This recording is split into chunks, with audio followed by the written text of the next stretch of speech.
우리 지역개발학회 동계학술대회 대학원 2세션 시작하도록 하겠습니다. 우리 다 소리 잘 들리시나요? 네, 네, 네, 반갑습니다. 저는 대학원 2세션 오늘 좌장을 맡은 광주대학교 김항직 교수입니다. 반갑습니다. 오늘 대학원 2세션 10시부터 이제 시작하는 걸로 우리 계획상에 나와 있고, 저희 2세션은 우리 주거 부동산 분야를 담당하고 있습니다. 그래서 오늘 세 분의 발제자들이 오늘 예정이 되어 있고요. 그래서 세 분 먼저 소개시켜 드리면, 먼저 시립대학교 박성은 선생님, 우리 자, 접속하고 계시죠? 네, 그다음에 안녕하십니까. 네네, 반갑습니다. 인사 간단하게 하시죠. 자기소개해 주시죠. 네, 저는 서울시립대학교 도시공학과 석사과정에 재학 중인 박성은이라고 합니다. 네, 반갑습니다. 두 번째로 우리 발제자는 서울대학교의 이유정 지성일 선생님. 네, 이유정 선생님, 지성일 선생님 오늘 이유정 선생님 발표하시나요? 네, 제가 먼저 발표하겠습니다. 네네. 그다음에 세 번째 이상인, 구한민, 김갑성 교수님, 연세대학교에서 오늘 누가 발표하시죠? 안녕하세요. 제가 발표합니다. 네, 이상원 선생님. 네, 반갑습니다. 이렇게 세 분, 네, 발제자를 모시고 대학원 세션을 진행을 하고요. 두 분의 또 지정 토론자가 계십니다. 우리 먼저 강남대학교의 김천일 교수님. 네, 강남대학교 김천일입니다. 네, 반갑습니다. 네, 오늘 또 좋은 토론을 부탁드리고요. 그다음에 두 번째 토론자는 김용욱 우리 전남연구원 부연구위원님. 네, 네, 안녕하세요. 반갑습니다. 우리 또 예, 오늘 토론에 참여해 주셔서 반갑습니다. 오늘 이렇게 진행을 할까 생각 중입니다. 먼저 세 분이기 때문에 한 분당 발표 시간 15분에서 20분, 맥시멈 20분 정도 드리고요. 그다음에 우리 김천일 교수님, 또 김용옥 교수님, 우리 지정 토론자 분들 토론을 5분 정도씩 해서 듣도록 하겠습니다. 5분 내외로 정도로 토론을 해주시면 될 것 같고, 그다음에 정리하고 다음번 발제자로 넘어가는 그런 순서로 진행을 하도록 하겠습니다. 괜찮겠죠? 네. 자, 그러면 먼저 우리 첫 번째 발제자인 자, 박성은 우리 순서대로 우리 프로그램에 나와 있는 순서대로 진행하겠습니다. 첫 번째 발표자는 우리 박성은 선생님 시립대에서 발표해 주시고, 두 번째는 이유정 선생님 서울대에서 발표해 주시고, 세 번째는 이상원 선생님 연세대에서 발표를 부탁드리도록 하겠습니다. 그러면 우리 박성은 선생님 먼저 준비되셨으면 어, 발표를 시작해 주시면 되겠습니다. 제 화면 공유 권한이 없는 것 같은데요. 네. 화면 공유 권한을 잠깐만요. 제가 갖고 있는 화면 공유.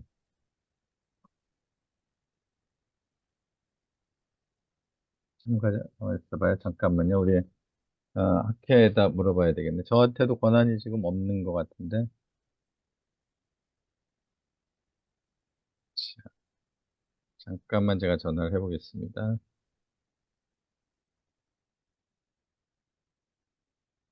안녕하세요. 한국지역개발학회입니다. 산업안전. 네, 안녕하세요. 한국지역개발학회입니다. 네, 윤 선생님, 저희 대학원 세션 2인데요. 네네. 네.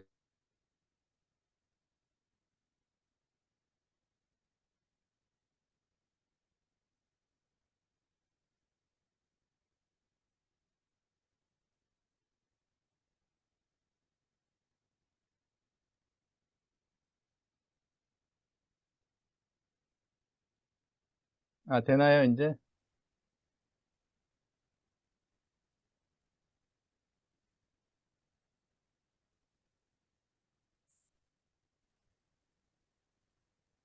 네, 화면 보이실까요? 네, 잘 보입니다. 네.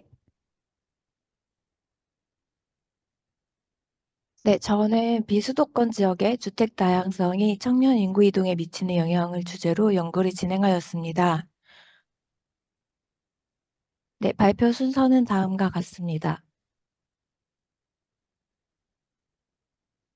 네, 연구는 다음과 같은 배경과 문제의식에서 출발하게 되었는데요. 우리나라는 2019년을 기준으로 인구가 빠르게 감소하고 있고, 특히 비수도권 지역의 인구 감소는 수도권에 비해서 감소세가 매우 가파르고 위협적인 수준인 것으로 확인됩니다. 이러한 인구 감소는 자연적인 증감보다는 수도권으로의 인구 유출에 따른 사회적 증감이 더 크게 작용하는 것으로 분석되는데요. 이렇게 비수도권에서는 고령화와 함께 청년층의 유출이 지속되고 있어서 지역의 경제적 활력과 성장 잠재력이 크게 약화되고 있습니다. 이러한 청년층의 유출은 지역의 불평등과 인구 격차를 심화시키는 문제로 부상하고 있습니다. 이런 인구 이동의 주된 원인 중에 하나로 주택이 가장 큰 부분을 차지하고 있는데요. 어, 또한 연령별 혼인율의 감소나 초연령의 증가, 그리고 저출산 등의 사회적 변화도 일어나고 있어서 주택의 수요 또한 다양화되고 있는 추세입니다. 주택의 다양성은 근린 내에서 다양한 종류의 주택이 혼합되어 있는 정도를 말하는데, 이러한 주택의 다양성을 통해서 지역의 사회적 분리를 방지하고 이주의 필요성을 감소시킬 수 있는 장점을 가지고 있습니다. 따라서 이 연구에서는 이 주택 다양성이라고 불리는 주택의 유형과 주택의 면적, 건축 연도, 그리고 점유 형태가 혼합되어 있는 정도를 주택의 다양성이라고 개념화를 하고, 이 주택 다양성이 비수도권 청년 인구 이동에 어떠한 영향을 미치는지 분석하고자 합니다. 주택 다양성이 지역사회에 어떤 영향을 주는지 고찰을 통해서 향후 지역의 주택 공급 및 인구 정체 수립에도 중요한 실증적인 틀로 제공하고자 합니다. 두 번째는 이론 및 선행 연구 고찰입니다. 청년 인구 이동 관련한 선행 연구에서는 전통적으로 청년층 인구 이동의 주요 원인을 일자리나 소득과 같은 경제적 요인, 그리고 생애 주기적 요인으로 접근을 주로 해왔습니다. 그러나 최근에는 개인의 가치관과 라이프 스타일이 중시하는 사회적 분위기가 변화함에 따라서 경제적 요인 외에도 다른 삶의 질이 중요하는 추세가 있습니다. 이렇게 삶의 질에 대한 관심이 높아지고, 또 다른 교육 문화, 교통시설 등 이렇게 시장에서 제공되는 관련 서비스 등도 중요한 요인으로 인식되고 있습니다.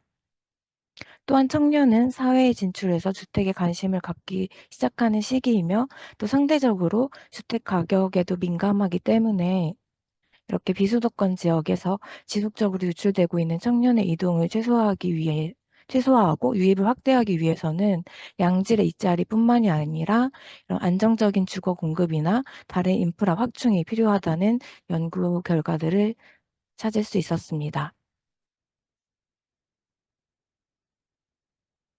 네, 두 번째는 주택과 인구의 관계에 대해서 살펴보았는데요.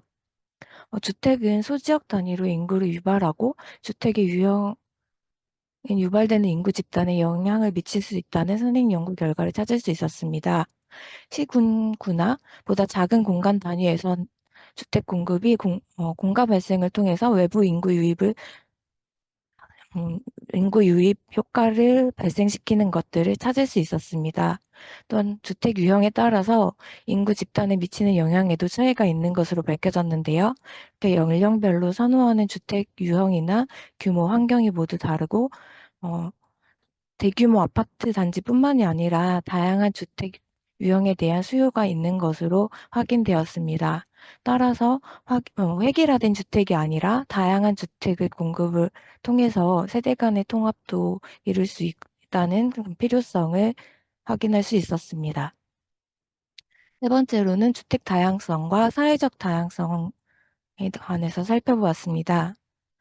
사회적 다양성은 다양한 사회적, 경제적, 문화적 배경을 가진 사람들이 서로 혼합되고 거주하는 것을 이야기하는데요. 이렇게 사회적 다양성을 확보함으로써 각종 서비스의 양적, 질적 향상을 기대할 수가 있고, 또한 이렇게 사회적 네트워크를 확보함으로써 정보 획득과 참여 기회를 제공하고 물리적 환경을 개선함으로써 좀 더 장소 애착의 증가를 가져오고, 이를 통해 주거 이동의 필요성을 감소시킨다는 현행 연구 결과를 확인할 수 있었습니다. 이러한 사회적 혼합 정책은 주로 택지나 주택 개발 시에 임대주택 단지나 임대주택을 일정 비율 이상 포함시키는 것을 규정하는 방식으로 국내에서도 이루어져 왔습니다. 주택 유형의 다양성이나 면적 다양성, 그리고 건축 연도 다양성을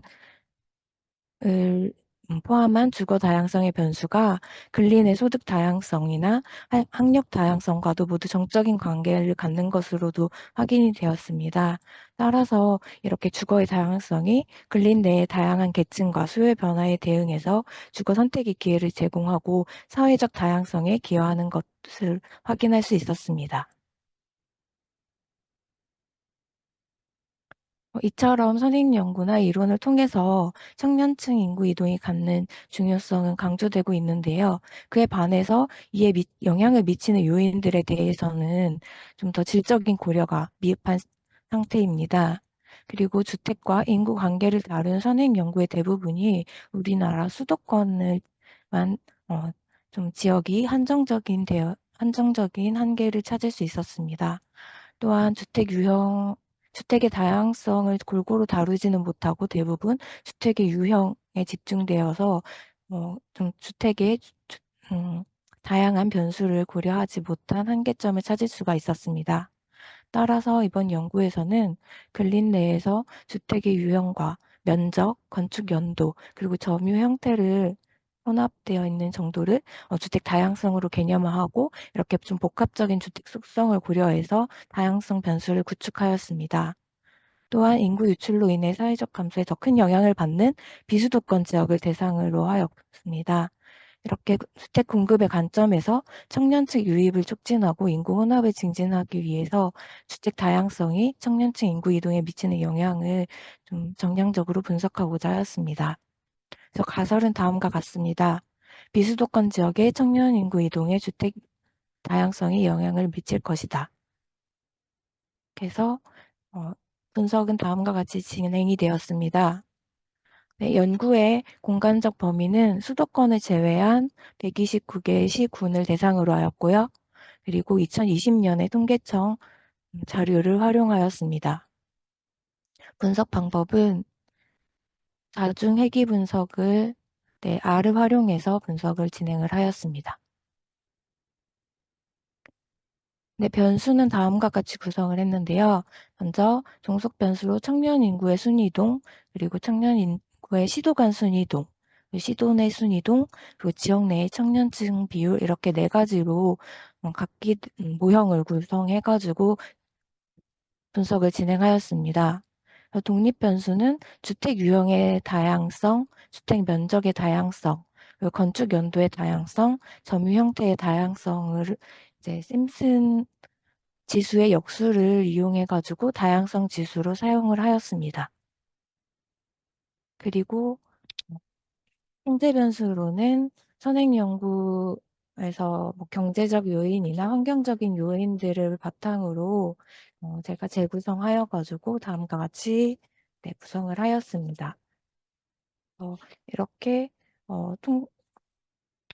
다음과 같은 경제적이나 환경적 요인을 통제함으로써 독립 변수들의 영향 정도를 좀 더 집중적으로 살펴보고자 하였습니다.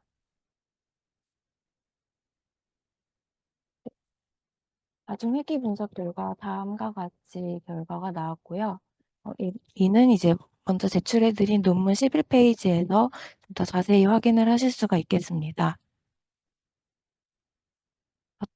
분석 결과 주택의 면적과 점유 형태의 다양성 지수는 청년층 순이동과 시도 간 순이동, 그리고 청년층 비율에서 모두 유의미한 양의 영향을 미치는 것으로 나타났습니다. 특히나 점유 형태의 다양성은 모든 종속 변수와 종속 변수에 높은 영향을 미치는 것으로 나타났고요. 건축 연도의 다양성은 시도 내 순이동에 유의미한 양의 영향을 미치는 것으로 나타났습니다. 이것으로 봤을 때 이동 거리 정도에 따라, 즉 장거리이냐 단거리 이동이냐에 따라 또 영향을 미치는 주택 다양성 요소에도 차이가 있음을 알 수 있었습니다. 그래서 지역의 다양한 평형대가 공존하고 선택 가능한 점유 형태가 다양하며 또 오래된 주택과 신규 주택이 공존할 때 지역에서는 보다 저렴한 주택이 공급될 수 있고 또 이로 인해서 청년층 거주자들에게 주택 선택의 기회가 제공되어 유입을 촉진하고 보다 유출을 완화시킬 수 있다고 판단되었습니다. 또 주택 유형의 다양성은 4가지 모형에서 유의미한 영향 관계가 도출되지는 않았습니다. 청년 인구 이동에 있어서 주택 면적이나 건축 연도, 점유 유형의 다양성 대비해서 상대적으로 영향력이 떨어지는 것을 알 수 있었습니다. 그리고 사업체가 많을수록 청년 인구의 순이동은 늘어났고 또 고용률이 높을수록 시도 간 순이동을 증가시키는 동시에 또 여기서는 또 청년층 비율은 감소시켰는데요. 이는 이 고용률이 타 연령층의 유입도 동시에 증가시켜서 비율이 상대적으로 줄어드는 것은 아닐까 생각해 보았습니다. 그리고 의사수가 많은 지역일수록 근거리 이동에서 청년 인구 유입이 촉진되었고요. 그리고 재정 자주도가 높을수록 원거리 지역에서의 인구 이동에 영향을 미쳤습니다. 그리고 육아나 문화, 복지 여건 등과 관련된 변수에서는 유의미한 영향 관계가 도출되지 않았는데요.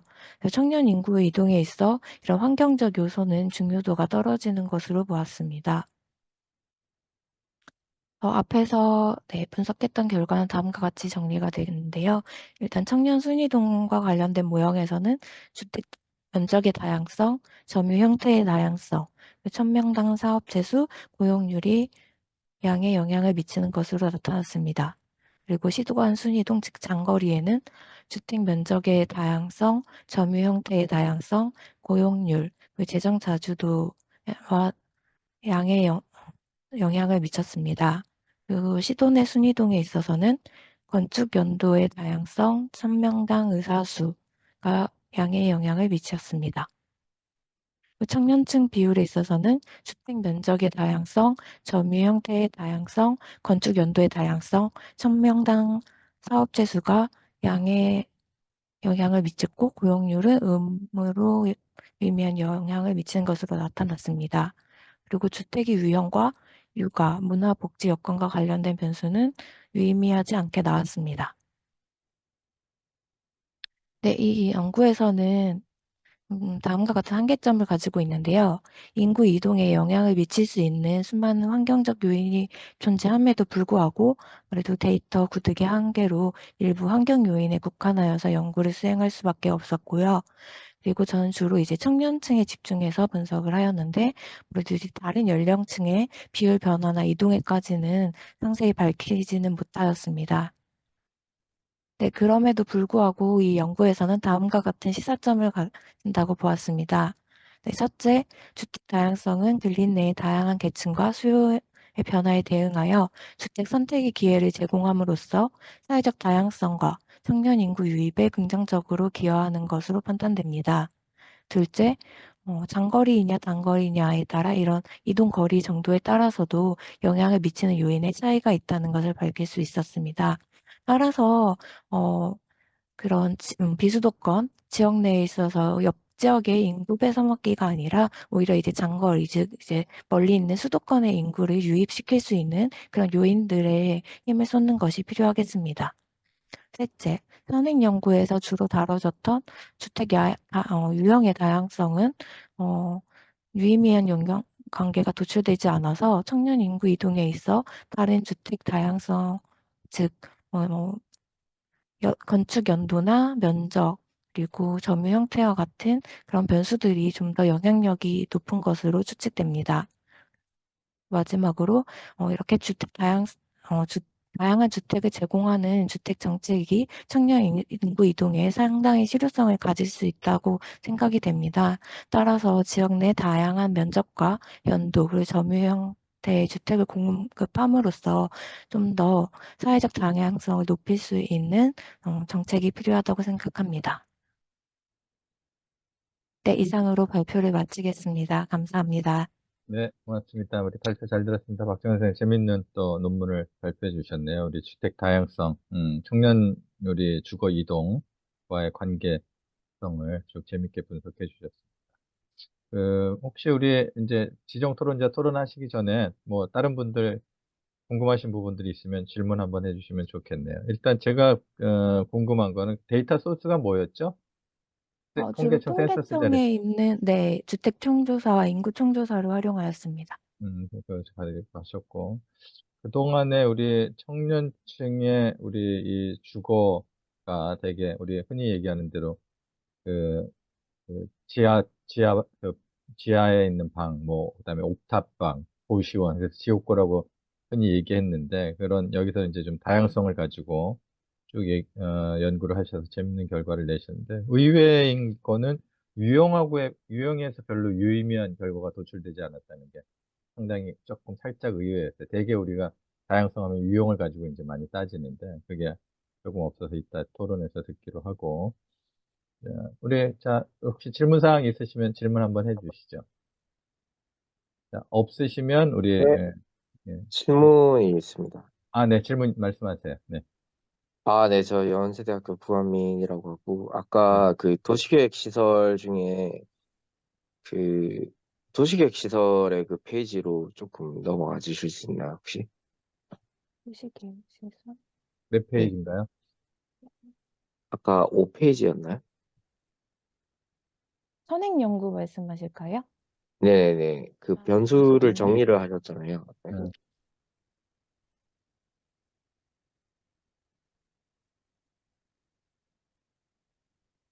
여기 말씀이실까요? 아니면 네, 그거보다 조금 더 네. 앞으로. 앞쪽으로.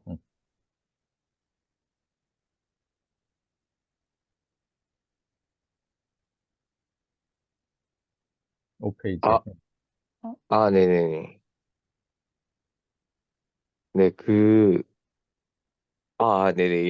여기 받고 아까 여기 결과 부분으로 조금 넘어가 네? 주실 수 있을까요? 다음 장. 네네. 7페이지. 결과,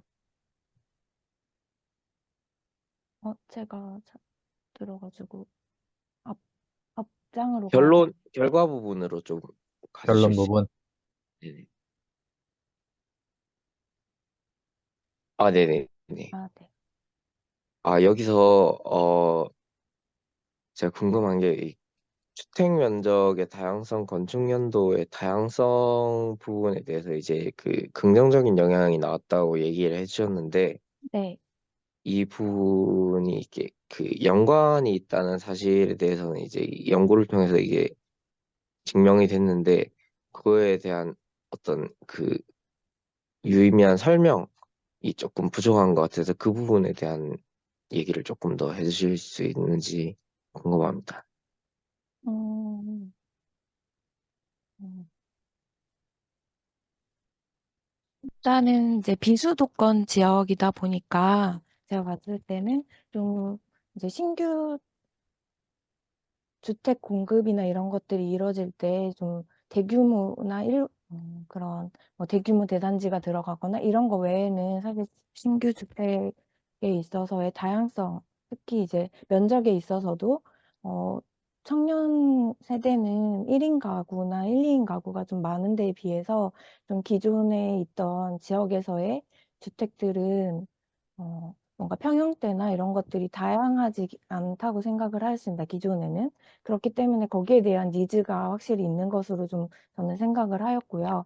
근데 이제 지역에 있어서 그런 것들이 이제 뭔가 1, 2인 가구들이 살 수 있는 작은 평형대들이 좀 더 고르게 있을 때 이렇게 청년들이 거주할 수 있는 그런 선택의 여지가 넓어진다고 생각을 하였고, 점유 형태에 있어서도 마찬가지로 그 자가뿐만이 아니라 월세나 전세, 그리고 월세에 있어서도 뭐 보증금이 있느냐 없느냐 이런 것들이 확실히 좀 수도권 지역은 그런 것들이 선택의 폭이 넓거든요. 근데 이제 상대적으로 뭐 지방으로 갈수록 그런 정보도 부족하고 그런 선택의 여지가 많이 좁아서 그 주택을 이동을 할 때 많은 그런 애로사항들이 있는데, 이제 그런 것들이 다양할 때에 뭔가 임시 거처로 먼저 이제 직장을 때문에 이동을 하더라도 그런 것들이 다양하게 갖춰져야 좀 더 오랫동안 거주를 하면서 네, 안착해서 살 수 있지 않을까 그렇게 생각이 되었습니다.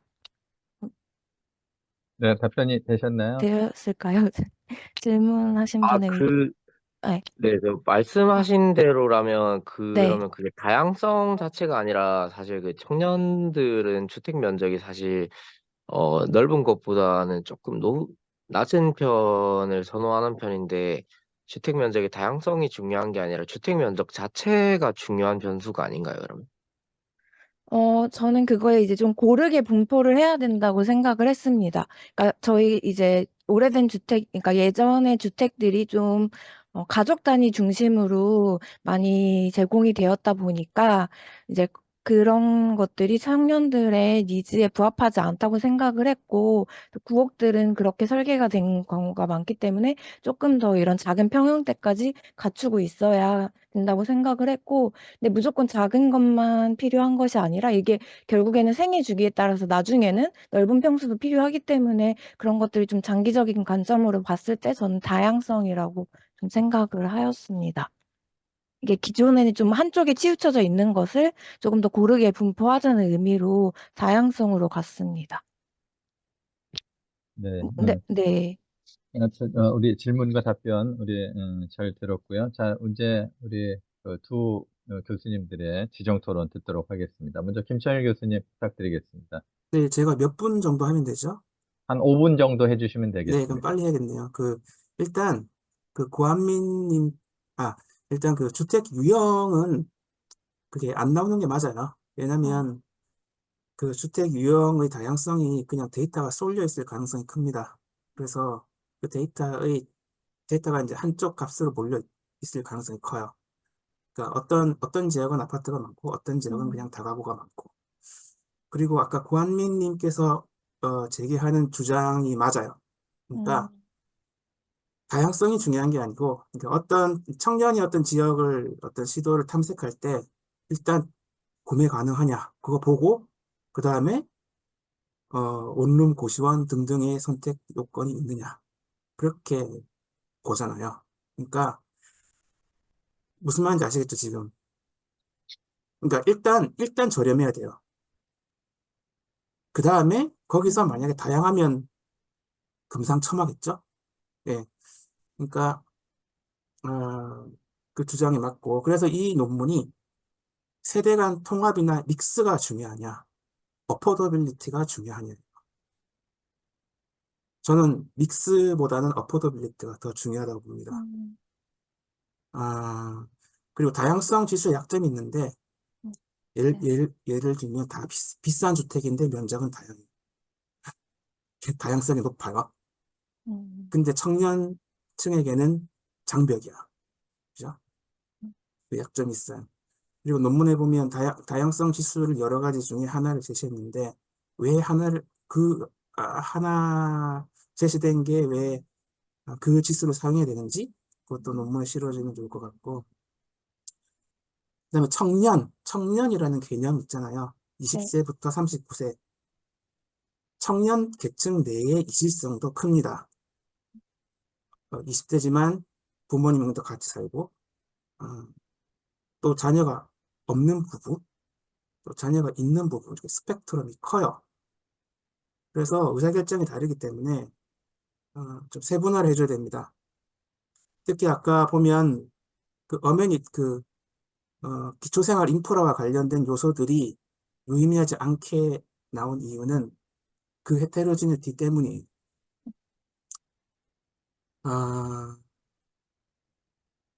그 다음에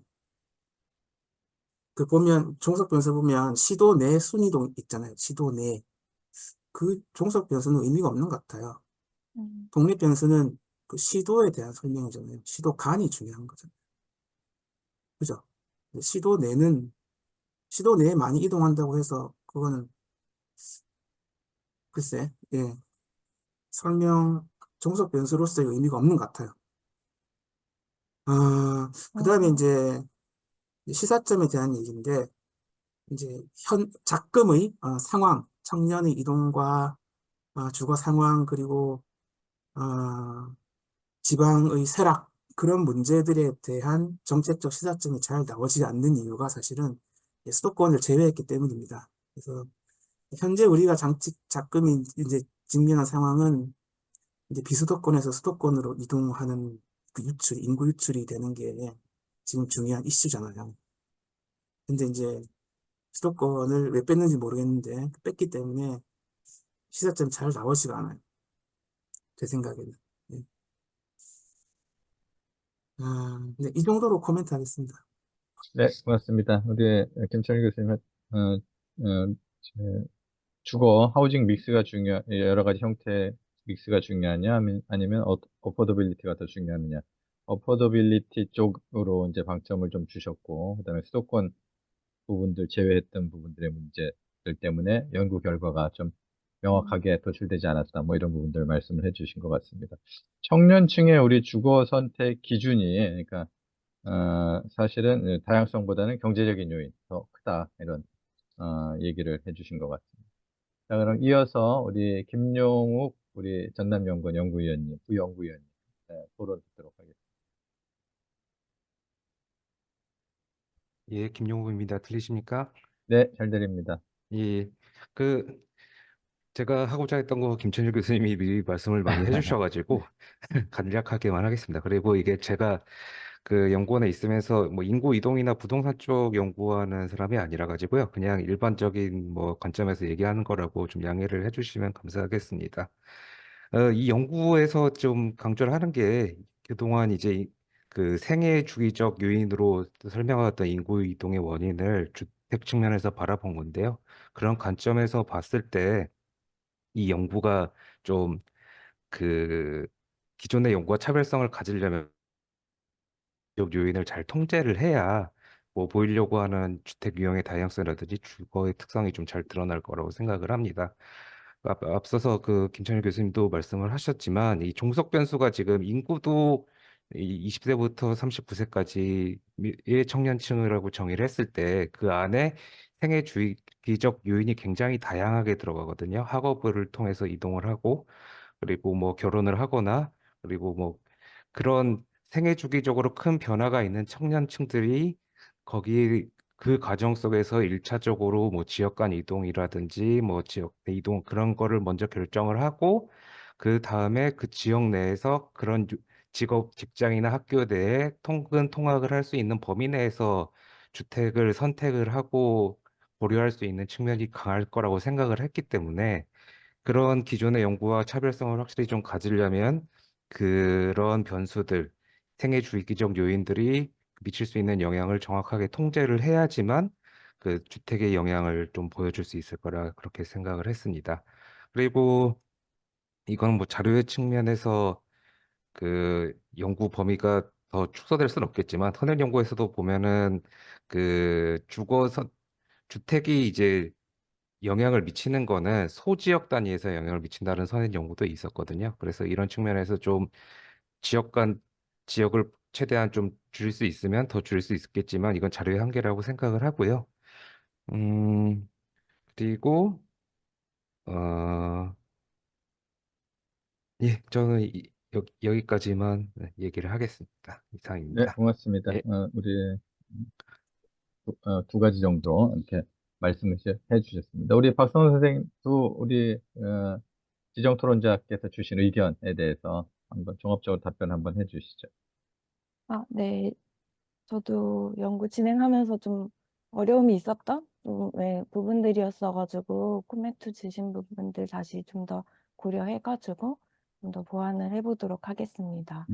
네, 하여튼 재밌게 들었고요. 일단 청년 주거 이동, 우리 지금 중요한 문제인데, 우리 도시계획적으로도 그렇고, 지금 사회적으로도 중요한 문제인데, 그래서 아까 김철 교수님이 얘기해 주신 대로 우선순위는 우리 어포더빌리티 부분들을 청년들에게 상당히 제공해주고, 그 중에서 다양하게 이제 선택 가능한 여러 가지 옵션들을 제공해주면 훨씬 더 좋지 않을까 싶고, 이 논문을 조금 더 발전시킨다고 하면, 아까 얘기했던 대로, 이 경제적인 요인, 생애 주기적인 요인, 그 다음에 주거 자체가 갖는 요인들이 있잖아요. 성능이라든가 편의시설이라든가, 또는 뭐 이게 직장까지 통근 시간이나 여러 가지 요인들이 공시적인 요인으로 사실은 이제 주거 선택에 영향을 미치게 되는데, 그런 부분들을 좀 종합적으로 좀 고려를 했으면 됐으면 하는 바람이 하나가 있고, 두 번째는 현재 결론에서 보면 이제 다양성에 대해서 양의 영향, 유의미한 플러스의 영향들 정도가 몇 가지 이제 쭉 도출이 됐는데, 이 영향력의 정도를 조금 더 이제 구체적으로 어느 정도 몇 퍼센트 정도로 통계적인 분석들이 조금 더 진행되면 더 좋은 논문이 되겠다 하는 생각이 들었고요. 다양성에 초점을 맞춘다 그러면 세 번째로는 현재는 지금 우리 데이터에 보면 주택 유형의 다양성에서 이제 유형별로 돼 있고 주택 면적의 다양성으로 해서 면적 20제곱미터 이하에서 230까지 돼 있고 건축 연도 점유 형태 이렇게 돼 있는데, 이거를 믹스를 해서 사실은 청년층들 아까 뭐 연령 20에서 39세 다양한 청년층의 우리 그 스펙트럼이 다양하다고 말씀도 해주셨는데, 그 청년층들이 선택 가능한 타입들을 좀 이렇게 도출을 해서 믹스를 시켜가지고 주택 유형, 면적, 연도, 뭐 점유 형태 이런 것들 믹스해서 몇 개의 타입들을 쭉 만들고 그거와의 관계성들을 좀 더 분석하면 재밌는 또 결과가 나오지 않을까 하는 생각도 들었습니다. 하여튼 재미있는 연구 우리 발표해 주셔서 감사드리고, 우리 첫 번째 발표자인 박성원 선생님의 발표는 이상으로 마치도록 하겠습니다. 수고 많으셨습니다. 네, 감사합니다. 네. 자, 그럼 이어서 우리 두 번째 발표자,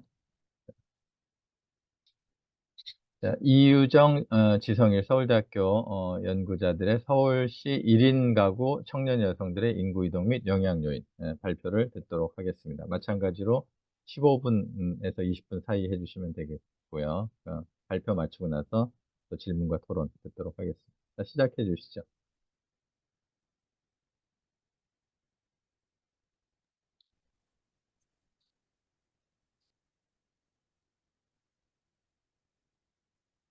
네, 발표 시작하겠습니다. 안녕하세요. 저는 이유정이고 같이 지성일이랑 서울시 1인 가구 청년 여성들의 인구 이동 및 영향 요인에 대해서 발표하겠습니다. 다음과 같은 순서로 발표하겠습니다. 먼저 연구 배경은 다음과 같습니다. 현재 대한민국은 전례 없는 인구 감소와 저출산, 그리고 고령화로 인해서 인구 구조의 변화를 겪고 있으며 서울을 비롯한 여러 도시는 지방 소멸에 대한 위기감에 직면하고 있습니다. 주민등록 현황을 기준으로 서울시는 2016년부터 인구 1,000만 명에서 내려온 이후로 지속적으로 감소하고 있으며, 특히 같은 기간 17개의 지자체의 인구 증감률을 비교했을 때 서울이 마이너스 7.5%로 감소 부문 1위를 기록했습니다. 하지만 여전히 비수도권에서 수도권으로 이동하는 인구가 가장 큰 비중을 차지하고 있는데, 이는 서울의 인구 규모가 절대적으로 줄어드는 동시에 그 안에서 서로 다른 성별 및 연령대별로 인구 구조의 변화가 발생하고 있다는 신호로 해석됩니다. 일본의 마스다 히로야가 발표한 보고서에서 처음 등장한 개념인 지방소멸 위험지수는 저출산과 고령화가 지역 소멸에 미치는 영향의 정도를 측정하는데, 이는 지방소멸론의 핵심은 인구 재생산력의 자연적 요인에 초점을 두고 있으며, 인구 재생산에 대한 기대가 극도로 저하된 상황에서 젊은 여성이 지방에 머무르지 않으면 그 지방사회가 유지될 수 없다는 의미를 내포합니다. 따라서 전국의 모든 도시가 지역 소멸에 대한 위기감이 팽배한 이 시점에서 여전히 인구의 전입지로 경기도 다음으로 가장 큰 비중을 차지하는 서울 안에서 어떤 인구 집단이 어디로 이동하는지에 대한 양상을 파악해 볼 필요가 있습니다. 저희는 그중 가임 여성 인구에 속하는 서울시의 20에서 39세 사이의 1인 가구 여성에 집중하였으며, 대상 인구의 이동을 424개의 행정동 단위에서 파악하고 서울시 내에서 이들의 이동에 영향을 미치는 다양한 요인들을 도출하고자 합니다. 이는 과거에 비해 남성 1인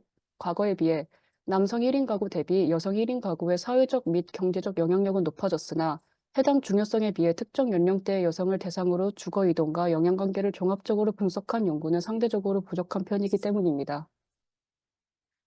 본 연구의 의의는 다음과 같습니다.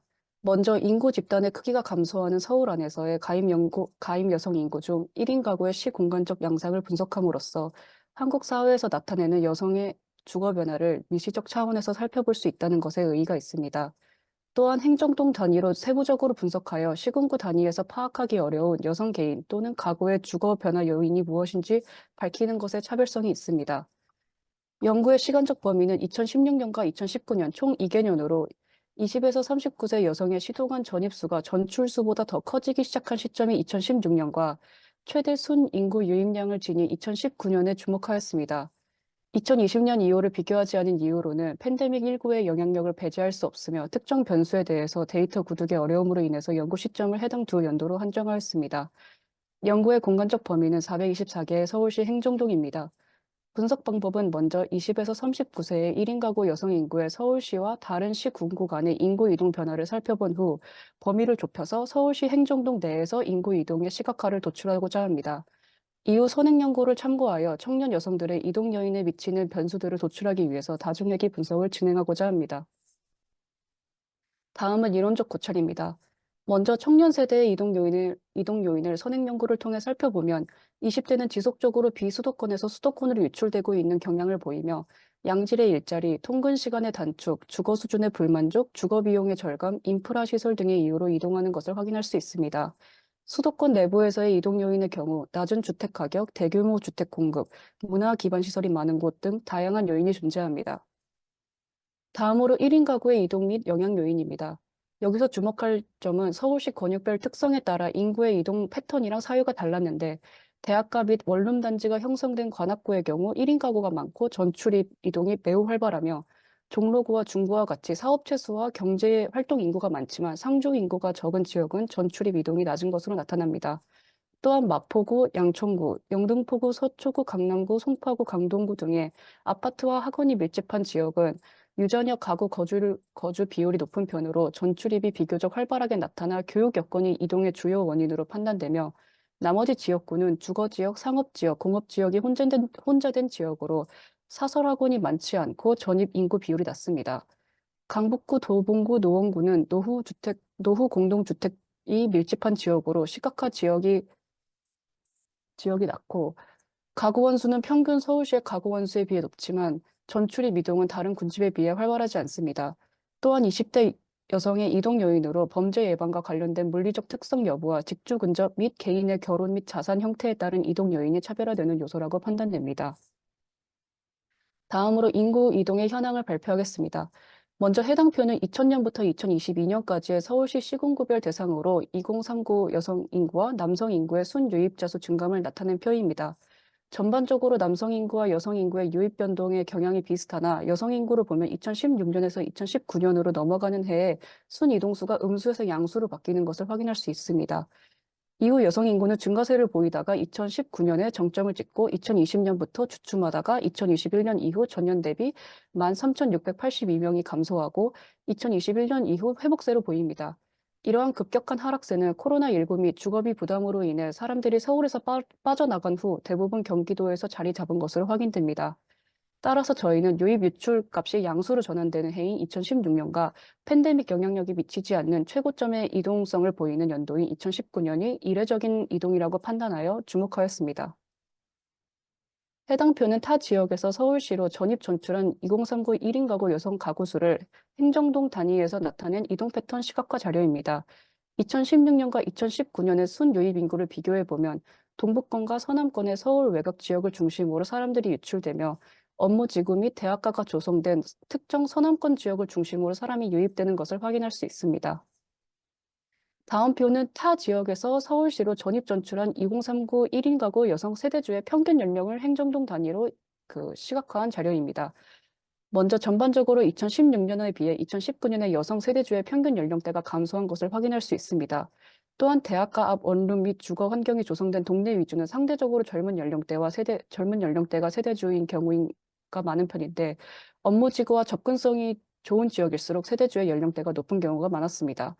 2016년과 2019년에 전입량이 높은 동의 여성 세대주의의 평균 연령대는 24세에서 27세 사이로 학벌주의로 인한 대학가의 고령화 현상과 높아지는 여성 사회 진출 연령대를 고려하였을 때 2030 여성 인구 속 우세한 이동 경향을 보이는 집단은 학업의 이유로 대학가 근처에서 조성된 동으로 유입 및 유출이 되는 20대 중후반의 1인 가구 여성임을 짐작할 수 있었습니다. 이전까지 서울시 외부에서 서울시로 들어오는 이동 패턴을 살펴보았다면 지금 보시는 이 표는 서울시 안에서 이동하는 패턴을 살펴보고자 합니다.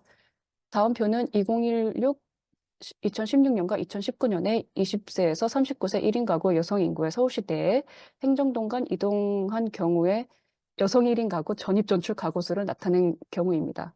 2016년과 2019년에 전입 가구 수를 살펴보면 성산 이동, 진관동, 영등포동, 당산 이동 등의 전입 가구 수가 두드러진 변화를 나타내며 이는 인천공항 또는 DMC 등 마곡동 업무지구와 여의도 업무지구의 성장세에 의한 이동 요인으로 판단됩니다.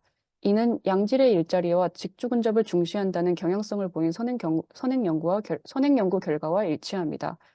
서부권과 서남권으로 유입되는 여성 인구수가 증가하는 것에 비해 동부권의 여성 인구는 지속적으로 유출되고 있음을 볼 수 있습니다. 다음과 같은 내용을 여성의 세대주의 평균 연령을 나타낸 자료입니다. 2016년과 2019년에 전입한 세대주 평균 나이를 비교했을 때 앞서 살펴본 전입 현상과 비슷하게 서울시는 전체적으로 나이 어린 여성들로 대체되는 것을 확인할 수 있습니다. 특히 서울 외곽 라인에 따라 행정동을 중심으로 어린 여성들의 전입이 증가하였는데 2039 여성들은 대학가가 형성된 신촌동, 화양동, 대학동과 DMC, YBD, GBD 등 중심 업무 지구와 직주 근접성이 좋은 마곡동, 논현동, 역삼동으로 이동하려는 패턴이 보입니다. 다음 표는 2039 1인 가구 여성들의 서울시 안에서의 행정동 간 이동한 건수의 최다 300위 내에 포함되는 이동 패턴을 시각화한 자료입니다. 같은 행정동 내에서 이동한 패턴이 가장 많았으나 지도에 표시된 화살표 같은 경우는 한 행정도에서 다른 행정동으로 이동한 건수만을 나타냅니다. 크게 업무지구, 대학가 주거촌 형성, 대규모 주거단지 세 가지로 분류할 수 있는 이동 패턴을 확인할 수 있으며 2016년에 비해 2019년에 행정동 간 이동거리가 짧아지는 현상이 나타납니다. 이는 각 연도별 이동 요인이 다르게 작용하였을 것으로 추측합니다. 본 연구는 MSDI에서 제공하는 2010년과 2019년의 국내 이동 통계 자료를 실증 분석에 활용하였으며 해마다 순 유출수가 증가하는 서울시에 여전히 남아있는 1인 가구 청년 여성들의 이동 요인을 규명하기 위해 다중회귀 분석을 사용합니다. 변수 구성표는 다음과 같습니다. 먼저 종속 변수는 2016년도와 2019년도에 2039 1인 가구 여성 인구의 총 전출입 건수와 전입과 전출 두 가지로 구분하였습니다. 독립 변수는 선행 연구를 바탕으로 유의미한 영향력을 미칠 것으로 판단되는 변수로 구성하였으며 평균 접근 시간, 월세, 고부가 가치 사업 재수, 여가 관련 사업 재수, 인구 밀도, 노령화 지수, 평균 가구 원수, 2000년 이전 건축 주택 수, 12평 이하 주택 수, 평균 전입 나이, 평균 전출 나이 총 12개의 개별 변수를 포함합니다. 기초 통계는 2016년도와 2019년도를 나타내는 표는 다음과 같으며 총 424개의 관측값을 나타내고 있습니다. 종속 변수인 전출 건수의 경우 서울시 내부에서의 이동만을 나타내기에 평균값이 같으며 결측지가 존재하는 인구 밀도, 노령화 지수, 평균 가구 원수, 12평 이하의 주택수는 평균값으로 대체하여 분석을 실시하였습니다. 분석 결과는 다음과 같습니다. 왼쪽 표의 모형 1-1은 종속 변수로 청년 인구의 전입 건수만을 적용한 경우이고 모형 1-2는 전출 건수를 적용한 경우입니다. 두 모형의 분석 결과의 상관계수가 보호, 통계적 유의성 등 측면에서 비교해보면 두 모형이 전반적으로 유사한 것으로 나타납니다. 또한 모형의 전체적 설명력을 의미하는 R제곱값 같은 경우는 모두 높으면 이는 모형의 적합도 측면에서 바람직하다는 것을 나타냅니다. 전입 건수를 종속 변수로 분석한 모형 1-1과 모형 1-2를 비교한 표는 다음과 같으며 오른쪽의 표시는 증감은 상관계수의 값의 영향의 증감을 의미합니다. 먼저 모형 1-1의 2000년 이전 건축 주택수 변수를 제외하고 모든 변수들이 95% 이상 유의 수준에서 통계적으로 유의미한 것으로 나타났습니다. 월세 구부가 가치 사업수, 여가 관련 서비스업 사업 재수, 인구 밀도 이하 밑에 있는 내용들 모두 정액값을 나타내며 노령화 지수, 평균 가구 원수는 부액값을 나타냅니다. 전출 건수를 나타내는 모형 2-1의 또한 모든 변수가 부호값이 모형 1-1과 동일합니다. 2000년 이전 건축 주택수 변수가 모형 1-1에는 유의미하지 않게 나왔으나 모형 2-1에는 유의미하게 나타났는데 이는 청년 여성들이 해당 동네를 떠나는 요인 중 하나로 건물의 노후도를 고려한다는 것을 의미하며 이는 동네 지역의 노후화 정도가 영향력을 미치는 선행 경우와 일치합니다. 또한 우리나라는 건축 연도와 상관없이 가격이 높은 지역이 존재하기 때문에 유의성이 미치는 영향력을 배제할 수 없기 때문에 나온 결과로 예측됩니다. 다음 표는 전출 건수를 종속 변수로 분석한 모형입니다. 2030 1인 가구 여성들의 전입 전출에는 주거의 월세가 영향력을 미치며 이는 전반적인 선행 연구와 일치하는 결과 것을 보입니다. 전입 전출 모두 2016년에 비해 2019년에 고부가 가치 사업체 수 변수가 유의미하지 않게 나왔는데 이는 과거에 비해 청년 여성들의 직주 근접 선호도가 감소하였거나 금융 및 보험업이 밀집된 YBD 또는 GBD와 같이 전문 과학 및 기술 서비스 산업이 밀집되어 있는 BBD의 범위가 확장됨에 따른 결과로 보입니다. 모든 모형에서 평균 가구 원수 변수는 상관계수 값이 낮고 부에 영향을 미치는데 이는 동질성 및 주거 환경의 인프라적 측면에서 1인 가구끼리 밀집하려는 경향으로 해석될 수 있습니다. 노령화 지수는 부의 값으로 나타내며 이는 앞서 진행한 인구의 행정동간 이동 패턴의 시각화 자료에서 살펴본 대로 동부권 및 서남권의 노령화 지수가 높은 행정동의 전입 전출 패턴과 유사한 결과를 보입니다. 마지막으로 결론 및 시사점에 대해서 발표하겠습니다. 요약하자면 본 연구는 서울시의 1인 가구 2030 청년들의 인구 이동 양상을 시군구에서 행정동 단위로 점진적으로 살펴보고 서울시의 환경적 특성에 대한 영향 요인을 검증하기 위한 목적으로 진행되었습니다.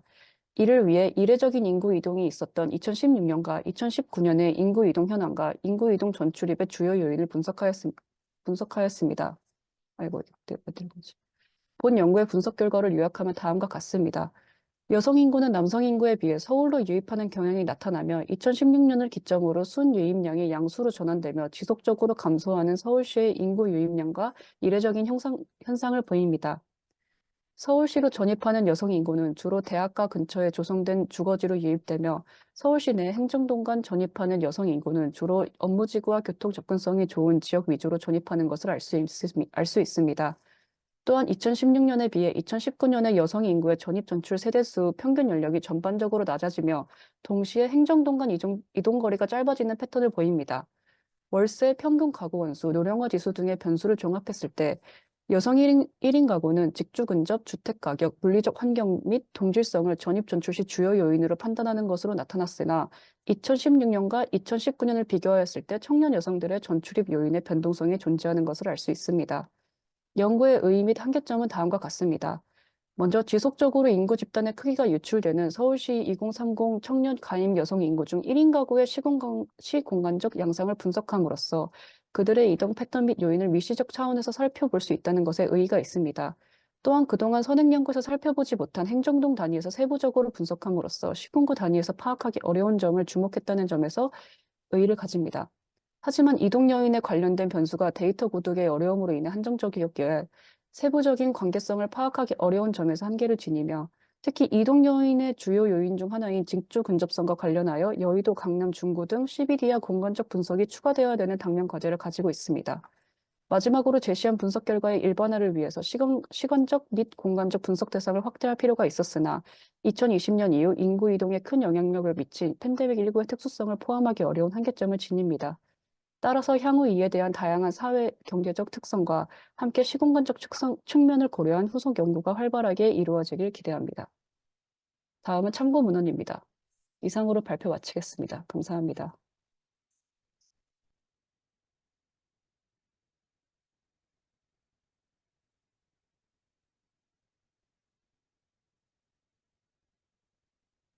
마이크를 끄고 있었네요. 자, 하여튼 우리 이유정, 지성일 선생님 발표 재밌게 들었고요. 우리 두 분은 지금 청년 여성 인구의 인구 이동 패턴에 대한 내용들을 쭉 분석을 해주셨습니다. 일단 질문은 이 데이터 소스는 뭐였죠? 데이터 소스는 MSDI에서 제공하는 국내 이동 통계였습니다. 국내도 이게 연 단위로 쭉 지금 나오는 데이터인가요? 네, 그렇습니다. 이건 뭐 아직 일단 토론 아직 안 했습니다. 만약에 동일한 자료를 가지고 내용을 가지고 청년 남성으로 해도 비슷한 결과가 나올까요? 그게 하나 먼저 궁금하네요. 해보셨나요, 혹시? 사실 이제 저희도 먼저 여성을 이제 본 다음에 음, 이게 너무 특수한 케이스다 보니까 음.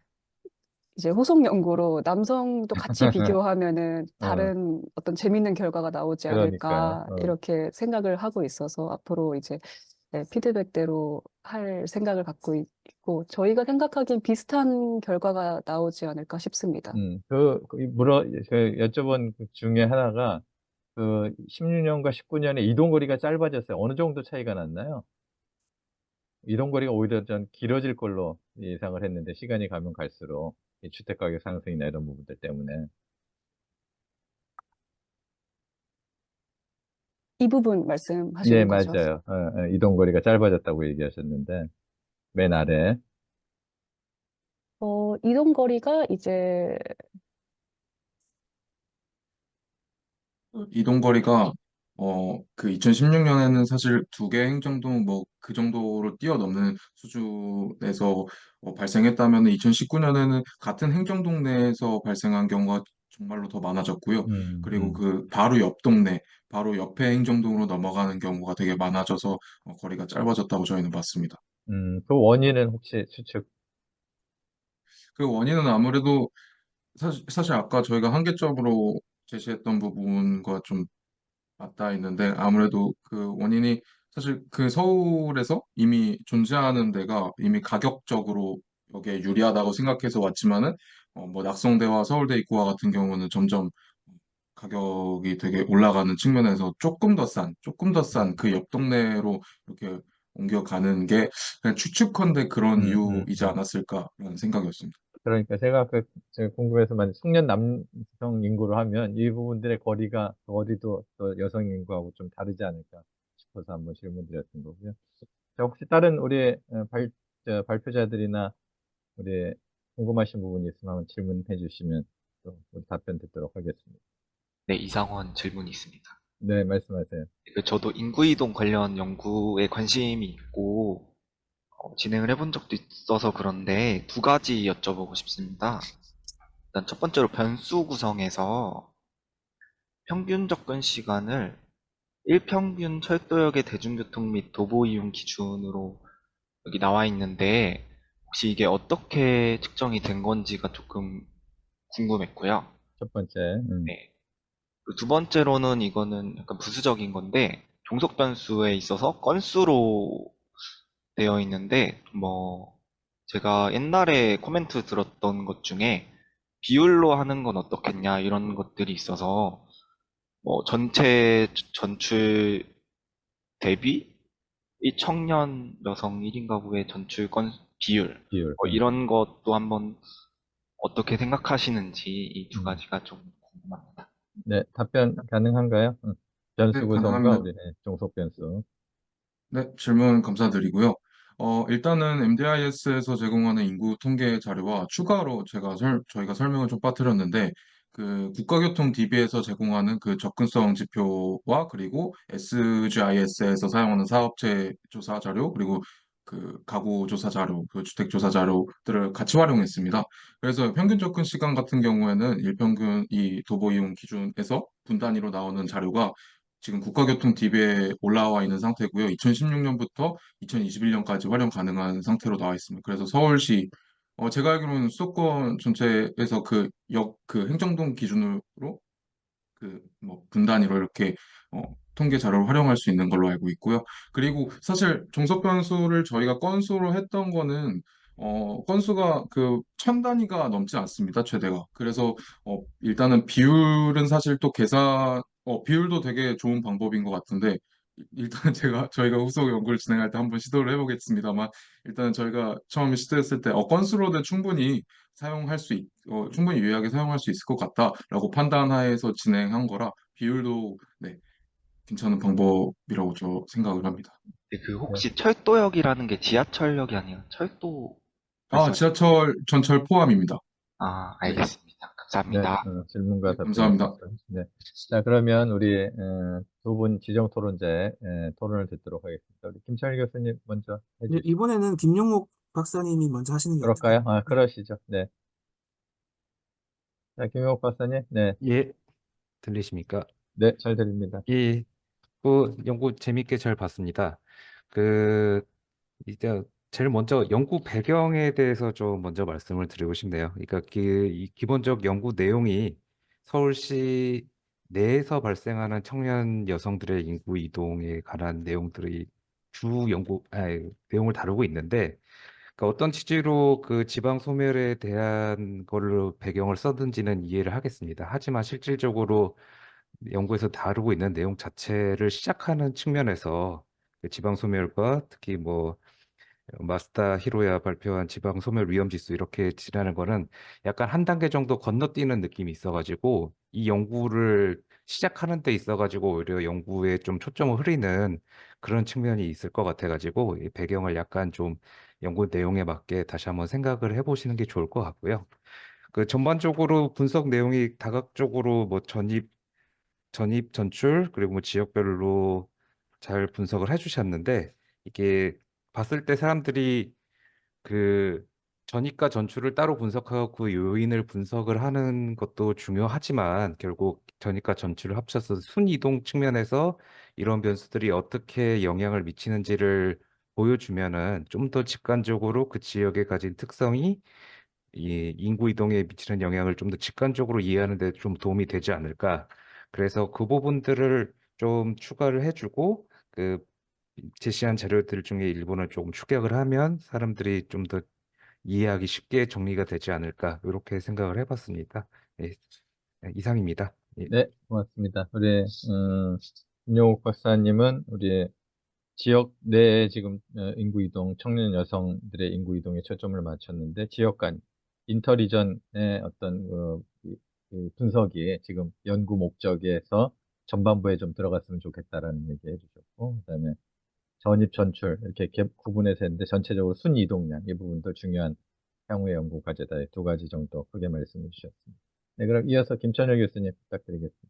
네, 할 말이 많은데, 그, 제가 드리는 코멘트는 그냥 디펜스를 너무 하려고 하지 마시고, 그냥 취사 선택해서 그냥 선택해 주시면 됩니다. 일단, 서울은 이제 인구 소멸 대상은 아니죠.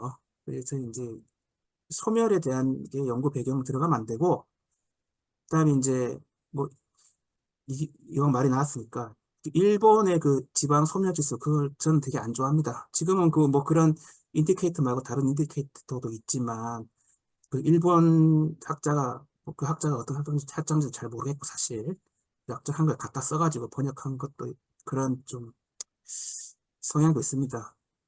분자에 가임 여성이 나오는데 그럼 가임 여성이 많다고 다 애 낳나요? 그것도 아니고 분모에 노인 들어가는데 그 노인 65세 이상 노인을 뭘로 보고 예, 그들이 애를 돌봐주면 애 낳을 수도 있어요. 그러니까 그 지수는 엉망이고 내가 볼 때.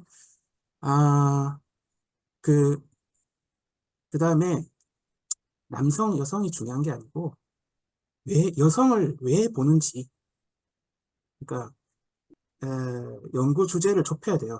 지금 이건 탐색적인 분석에 불과하고 논문으로서 그 리서치 퀘스천이 형성이 안 돼 있습니다. 그래서 그 청년 여성은 우리나라에서 제일 중요한 계층이죠. 한국 출산 위기 상황과 관련해서 매우 중요한 계층이고 이들을 위한 경제정책, 금융정책, 노동정책, 주거정책을 어떻게 펼치냐에 따라서 우리나라의 미래가 달려 있습니다.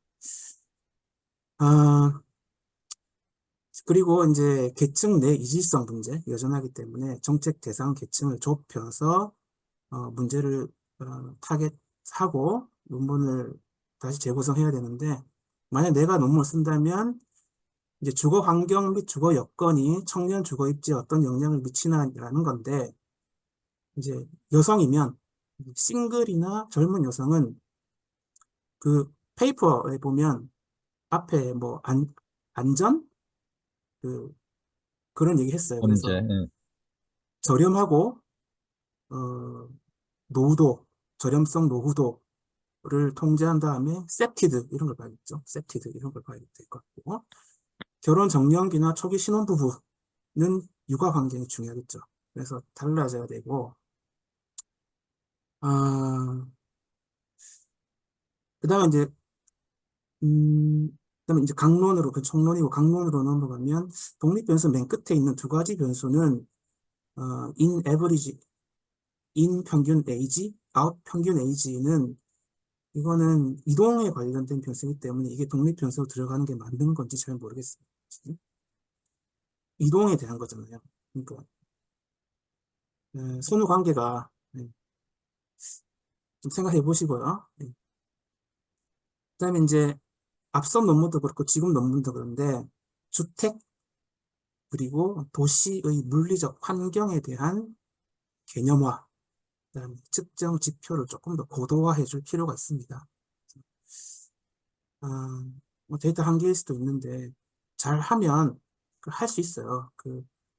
건축물 데이터라든지 그런 공간 데이터가 있기 때문에 조금 더 해줘야 되고, 그다음에 이제 이게 행정동 간의 이동이잖아요. 근데 행정동은 어, 너무 작아요. 그러니까 만약 이쪽 행정동에서 저쪽 행정동으로 이동했을 때 큰 의미가 없을 수도 있어요. 그러니까 만약에 A, B가 붙어 있는데 A 행정동에 어떤 상황이 변화해서 내가 B에 사는데 A로 옮길 거냐.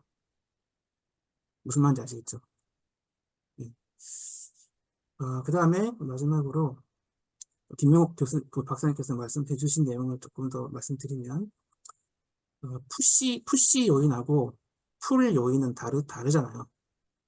그래서 푸시 요인에 집중하느냐, 풀 요인에 집중하느냐에 따라서 연구 주제가 다릅니다. 연수도 달라져야 되고, 그 다음에 순 이동은 뭐냐면 그 지역의 여건이나 그 지역의 매니지먼트에 대한 퍼포먼스에 대한 얘기예요. 그래서 그 지역 운영을 잘하고 뭐 재정적이나 주거 정책이나 그걸 잘 했느냐라는 어떤 성능 평가의 지표가 순 이동이죠. 그래서 인하고 아웃하고 넷, 좀 다른 연구 주제로 접근해야 됩니다. 자, 이상입니다. 네, 고맙습니다. 좋은 여러 가지 지적들 다양하게 해주셨습니다. 우리 이 인구 소멸지수 일본에서 나온 지 벌써 한참 됐죠. 우리나라에 소개된 것도 2014년인가 그랬으니까 10년 가까이 됐는데, 이 마스타 이 양반이 연구 총괄하면서 총무성 장관을 지냈던 양반이죠. 이제 우리 김철현 교수님이 지적해 주신 대로 사실 지표 자체는 좀 굉장히 좀 한계가 많은 지표인데, 그것들이 지금 우리 많이 활용되고 있습니다. 뭐 참고 자료로 활용할 수는 있겠죠. 뭐 이거에 전적으로 의존할 필요는 없다고 보고, 연구 주제의 초점을 주택에 좀 맞췄으면 좋겠다 얘기하셨고, 그다음에 주거 환경이나 주거 여건 부분들의 뭐 성능 이런 부분들 중요하고, 그다음에 여성들이 이제 중요시하는 안전, 범죄, 육아 뭐 이런 부분들, 그다음에 그 해당 지역의 지역 여건이나 특성 부분들, 그리고 푸시 팩터, 풀 팩터, 인구를 끌어들이고 또 밀어내는 그런 요인들이 이게 청년 여성에 따라서 다를지, 뭐 우리 세대에 따라 다를지 여러 가지 이제 요인들이 있을 텐데, 그런 부분들 전반적으로 얘기해 주셨습니다. 자, 종합해서 우리 이유정 선생님 답변을 한번 해 주시죠.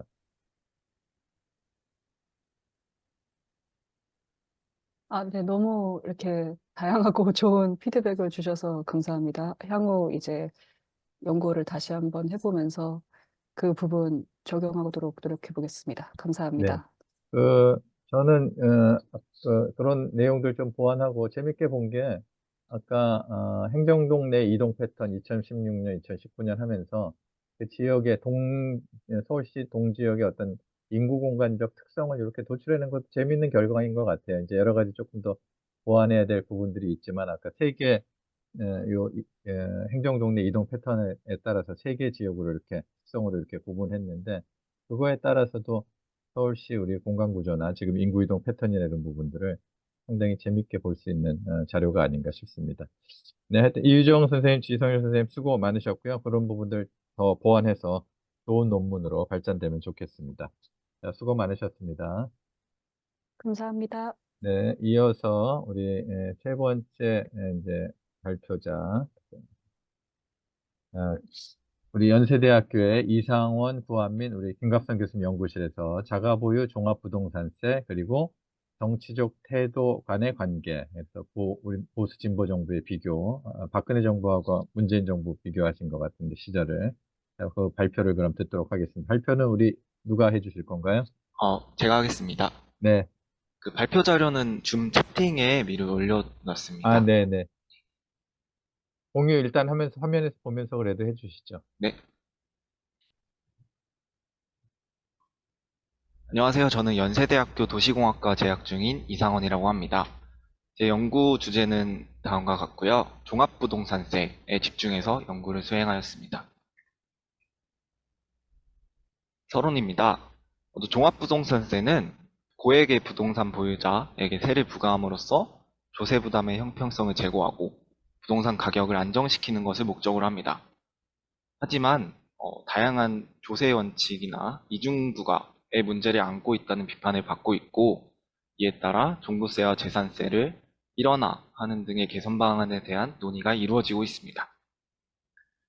박근혜 정부와 문재인 정부의 부동산 정책은 다른 양상으로 시행되었습니다. 보수 성향인 박근혜 정부는 부동산 규제를 완화하는 쪽으로, 진보 성향인 문재인 정부는 부동산 규제를 강화하는 쪽으로 시행이 되었습니다. 문 정부는 주택분 종부세의 강화를 주택시장 안정화의 수단으로 활용하였는데, 이는 같이 추진되었던 공시가격 현실화, 또 부동산 가격 급등하고 맞물리면서 다주택자뿐만 아니라 다수의 1주택자 세부담 증가로 이어졌습니다. 실제로 종부세 부과 대상은 약 3배 정도, 징수액은 4.75배 정도 증가하였습니다. 이에 따라 많은 국민들이 고액 부동산 소유자를 겨냥한 제도로 종부세를 인식하고 있는 상황에서 이를 납득하지 못하고 조세 저항이 심화되고 있습니다. 경제투표 이론 관점에서는 유권자들이 정부의 경제적 성과에 따라 투표를 선택합니다. 하지만 정책적 목표에 대해서는 모두가 공감을 하더라도 이를 위한 수단에 대해서는 이견이 존재하기 때문에 경제적 성과뿐만 아니라 정책 선호, 그리고 소유 자산을 함께 고려해야 한다는 의견이 제기되었습니다. 국내에서도 주택은 중요하기 때문에 부동산 측면에서 경제투표 이론을 진보적 정부 하에서 부동산 조세 저항이 존재한다면 유권자들의 정치 성향이 보수적으로 변화할 수 있음을 의미합니다. 주택 보유자들의 정치적 성향이 보수적이라는 가설은 맞다 아니면 틀리다 라는 등 제한적인 지지를 받고 있습니다. 국내의 경우에서도 주택 보유율이 반이 넘어가기 때문에 보유자들의 사회경제적 배경이 다양하고 이러한 사실을 일반화하는 것은 한계가 있습니다. 이와 함께 더 많은 자산을 소유할수록 보수 정당을 지지하게 된다는 최근의 연구를 고려하면 주택 보유보다는 보유주택의 가치에 따른 정치 성향의 변화를 분석하는 것이 타당합니다. 본 연구는 보유주택 총액의 직접 효과와 종부세의 매개 효과를 동시에 고려합니다. 또 정치적 성향의 보수화로 표출되는 조세 저항을 포착하고 이를 정부별로 비교합니다. 종부세가 보유주택의 가치를 기반으로 부과된다는 점과 정치 성향 관련 연구가 정책 선호와 소유 자산의 맥락을 모두 고려하여 수행하고 있다는 점에서 종부세를 매개 변수로서 고려합니다. 본 연구의 목적은 재정 패널 조사 자료를 이용하여 보유주택 총액이 정치 성향에 미치는 영향에 종부세의 매개 효과가 존재한지를 확인하고 박근혜 정부 임기 말인 2016년과 문재인 정부 임기 말인 2021년에 종부세의 영향을 비교하는 것을 목적으로 합니다. 이를 위해서 인별로 부과되는 종부세의 영향이 가구 단위로 영향을 미친다고 가정을 하고 자료가 가지는 위계적 속성을 반영하는 4층 구조방정식 모형을 활용합니다. 그 과정에서 2016년과 2021년은 동일 표본으로 구성하였습니다. 오동고찰입니다. 먼저 투표 선택 이론입니다. 앞서 말씀드렸듯이 유권자들은 정부의 경제적 성과에 따라 투표를 선택합니다. 유권자들이 경제적 목표에 동의한다는 점은 공통적이지만 그 수단이나 사회경제적 배경 등 다양한 요인에 따라 선택은 상이합니다. 또 투표가 지니는 정책적 목표로 인해서 유권자들이 집권정당과 관계없이 선호하는 정당을 선택한다. 이 관점에서는 집권정당의 경제 성과만으로 투표 선택을 설명하는 것은 한계가 있습니다. 이에 경제 성과뿐 정책 선호, 경제 성과뿐 아니라 정책 선호와 소유 자산을 함께 고려해야 한다는 연구가 존재합니다. 국내에서도 주택을 경제적으로 중요한 요인으로 보고 경제투표 이론에 기반하여 주택 보유 여부에 따른 정치 성향을 분석한 연구가 존재합니다. 하지만 해외에서도 주택 보유가 중요한 예측 변수가 아니라거나 인구 통계학적 맥락이 더 중요하다는 등 제한적인 지지를 받고 있고, 앞서 말씀드렸던 국내 연구들도 상이한 결과를 도출하였습니다. 이는 앞서 말씀드린 사회경제적 배경이 다양하기 때문에 일반화의 한계가 존재하기 때문이며, 자산 측면에서 더 많은 자산을 소유할수록 보수적이라는 연구를 고려하면 주택 보유 여부보다는 보유주택의 가치를 고려하는 것이 타당합니다. 종부세 정책의 변화입니다. 박근혜 정부는 한시적 세제 및 금융 지원에 집중하였으며, 앞선 이명박 정부의 종부세 세율을 유지하였습니다. 문재인 정부는 주택분 종부세 강화를 주택시장 안정화의 수단으로 활용하였으며, 두 번의 부동산 대책을 발표하면서 종부세 세율이 인상하였습니다. 종부세 세율은 오른쪽 표와 같은데 2018년에 9.13 주택시장 안정대책을 통해서 과표 3억 원에서 6억 원 구간을 신설하고 0.2%포인트 인상된 세율을 부과하였습니다. 또 3주택 보유자나 조정 2주택 보유자에 대한 세부단 상한 조정과 추가 과세를 시행하였습니다. 또 2020년에는 7.10 주택시장 안정 보완 대책으로 3주택, 또 조정 2주택 보유자에게 기존보다 약 2배 인상된 세율을 적용하였습니다. 한편 문재인 정부는 2020년 부동산 공시가격 현실화 계획을 발표하였습니다. 이는 부동산 공시가격을 최종적으로 90%까지 끌어올리는 내용으로, 공시가격이 세금 등의 정산과 관련되어 있기 때문에 이는 세금 인상 효과를 가집니다. 또 정부의 전망과는 다르게 2020년 6%였던 공시가격 변동률이 2021년에 19.1%에 육박하기도 하였습니다.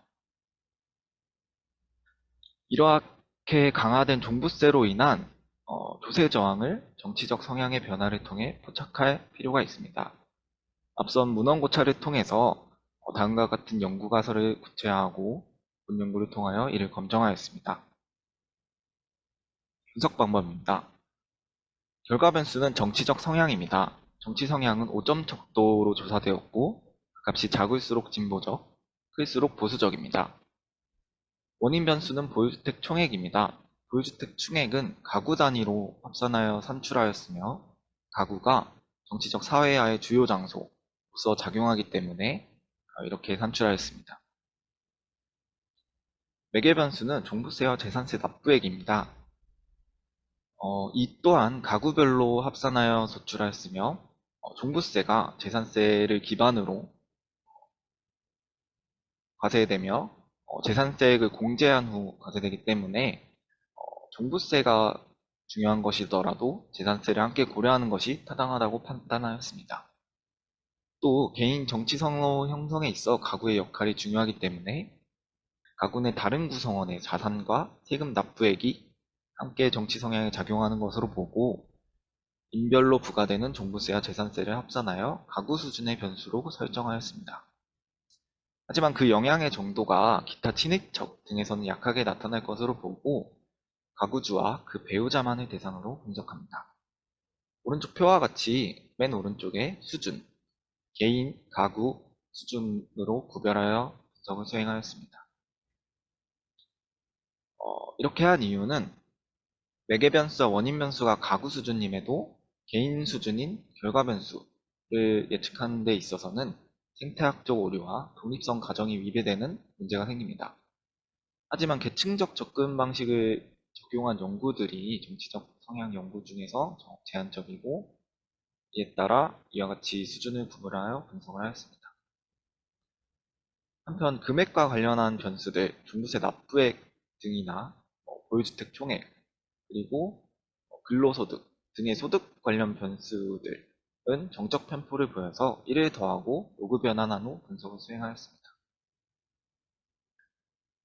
다층 구조방정식 모형의 활용의 필요성입니다. 다층 모형은 각 변수의 수준에 따라 모형을 구분하고 있었습니다. 이 기준에 따르면 본 연구의 모형은 원인 변수 2레벨, 매개 변수 2레벨, 결과 변수 1레벨로 2-2-1 모형이 됩니다. 하지만 다층 모형은 상위 수준의 효과를 추정할 수 없고 2-2 관계를 추정하는 것도 불가능합니다. 이를 우회하는 방법으로 2단계 분석법이 제기되었으나 본 연구에서는 다층 구종 방정식 모형을 활용하여 간접 효과를 구성하는 모수들을 동시 추정하였습니다. 분석 결과입니다. 기술 통계량 부분은 원고에서 조금 수정이 되었습니다. 앞서 개인과 가구를 구분하였듯이 기술 통계량도 개인과 가구를 구분해서 보고하는 것이 맞다고 판단을 하였습니다. 예측치를 제거한 최종 분석 대상은 4,669명입니다. 가구는 2016년에 3,542가구, 2021년에 3,544가구입니다. 정치 성향의 평균은 3.19에서 3.21로 소폭 보수화되었습니다. 또 보유주택 총액은 65%, 재산세 평균은 65%, 종부세 평균은 292% 증가하였습니다. 하지만 이는 주택 미보유 가구와 재산세 및 종부세 미납 가구를 포함한 결과이기 때문에 이를 제외한 결과를 함께 살펴보았습니다. 그 결과 보유주택 총액은 64%, 재산세 납부액은 51%, 종부세 납부액은 110% 증가하였습니다. 이를 통해 앞서 말씀드린 종부세 납부액의 인원과 금액이 급격히 증가하였다는 사실을 확인할 수 있었습니다. 경로 분석 결과입니다. 오른쪽 표는 경로 분석 결과를 나타낸 것이고 그 위의 그림은 유의한 결과와 그 부호를 나타낸 것입니다. 그 결과 종부세 납부액은 정치 성향의 양에 영향을 미쳤고 보유주택 총액은 재산세 납부액의 양에 영향을 2016년에 미쳤습니다. 또 2021년에는 보유주택 총액은 종부세와 재산세 납부액 모두의 양에 영향을 미쳤고 종부세 납부액은 정치 성향의 양에 영향을 미쳤습니다. 두 모형을 비교하면 보유주택 총액이 정치 성향에 영향을 미치지 않는다거나 종부세 납부액이 증가할수록 정치 성향이 보수적이라는 결과는 공통적입니다. 하지만 2016년에는 나타나지 않던 보유주택 총액의 증가가 종부세 납부액에 미치는 영향이 2021년에 나타났다는 점이 차별적이었습니다. 이를 종부세 납부액의 간접 효과를 확인하기 위해서 부트스트래핑을 수행하고 99% 유의 수준에서 유의성을 나타내었습니다. 그 결과 보유주택 총액이 종부세 납부액을 경유하여 정치적 성향에 미치는 간접 효과는 모형 1에서는 나타나지 않고 모형 2에서만 나타났습니다. 그 외 나머지 효과는 통계적으로 유의하지 않았습니다. 결론입니다. 먼저 첫째, 보유주택 총액은 정부의 보수 진보 성향을 막론하고 정치 성향을 보수화하는 영향을 미치지 않았습니다. 이는 주택 관점에서 더 많은 자산을 소유할수록 보수 성향을 가진다는 연구에 반하는 한편 고위험 자산만이 정치적 성향에 영향을 미친다는 연구를 지지하는 결과입니다. 둘째, 문재인 정부에서는 보유주택 총액이 종부세를 증가시킴으로써 국민의 정치 성향을 보수하는 것으로 드러났습니다. 이는 박근혜 정부에선 나타나지 않은 양상으로 문재인 정부에서 강화한 종부세에 대한 조세 저항으로 풀이할 수 있습니다. 당시 강화된 종부세는 공시가격 현실화, 그리고 부동산 가격의 급등과 맞물리며 다수의 1주택자 세부담 증가로 이어졌고 많은 국민이 종부세 목적을 소수의 고액자산가를 겨냥한 제도로 인식하는 상황에서 그 대상이 급격히 확대된 상황을 납득하지 못하고 오히려 형평성을 왜곡시키는 것으로 받아들이며 나타난 현상입니다. 흥미로운 점은 이와 같은 현상이 누진적이기는 하지만 임금부담의 원칙에 따라 부과되는 재산세에서와는 전혀 다르게 나타났다는 것입니다. 따라서 조세 원칙에 위배된다는 종부세에 관한 비판을 재조명하고 조세 공평성 측면에서 재산세와 종부세의 일원화에 대한 논의를 할 필요가 있습니다. 셋째, 보유주택 총액이 재산세 납부액을 경유하여 정치적 성향에 영향을 미친다고 볼 근거는 없었습니다. 이는 정부를 막론하고 모두 동일하였습니다. 본 연구는 진보성향 정부의 종합부동산세 강화에 대한 조세 저항이 정치적 성향의 보수화로 나타났음을 확인하였으며 종부세가 사회통합적 관점에서 부정적인 영향을 미쳤음을 밝힘으로써 향후 정책 시행에 대한 시사점을 제공하였다는 의의가 있습니다. 부록은 전체 분석 결과를 수록하였습니다. 감사합니다. 네, 우리 이성원 선생님 발표 잘 들었습니다. 우리 말도 많고 탈도 많았던 하여튼 종부세를 우리 연구 주제로 해서 종부세 매개 효과 연구를 쭉 진행을 하셨고, 박근혜 정부와 문재인 정부 5년 차이에 우리 사람들의 여러 가지 태도 변화와 그다음에 종부세 매개 효과에 대한 부분들 연구해 주신 것 같습니다. 자, 우리 먼저 다른 우리 발표자들 중에서 혹시 궁금하신 부분이 있으면 이상원 선생님한테 한번 질문해 주시죠.